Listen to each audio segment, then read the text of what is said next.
তো ভাইয়েরা, এই হলো রেড ক্রিমিনাল আর এই হলো ব্লু ক্রিমিনাল। তো আপনারাই ভোট দিয়ে বলবেন যে আমাদের এই গিল্ডের লিডার কে হবে।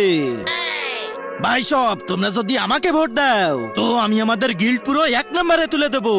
রেড ক্রিমিনাল জিন্দাবাদ, রেড ক্রিমিনাল জিন্দাবাদ। এই যে ভাইয়েরা, তোমরা আমাকে ভোট দিলে এই গান স্কিন, লুটবক্স আর এই গ্রেনেডের স্কিন দিয়ে দেবো, যা তোমরা 12 মেয়ের মধ্যে পেয়ে যাবা। ব্লু ক্রিমিনালের জয় হোক, ব্লু ক্রিমিনালের জয় হোক। আরে শালা, এরা তো দেখছি সবাই লোভে পড়ে গেছে, কিছু একটা করতে হবে। আইডিয়া! এই যে ভাই, তোমরা সবাই শোনো। আরে এই শালা আবার কানে কানে কি বলতাছে কে জানে। তো আমরা আমাদের ডিসিশন নিয়ে ফেলছি, আমরা ভোট দেব রেড ক্রিমিনালকে। ইয়ে! আচ্ছা, তুমি ওদেরকে কানে কানে কি এমন বললে যে ভোট দিতে রাজি হয়ে গেল? শোনো তাহলে। কিন্তু তার আগে তোমার কাছে কোনটা সব থেকে বেশি দামি, 1 বস্তা টাকা না মা বাবা? যদি মা বাবা হয় তাহলে ভিডিওটাতে লাইক করে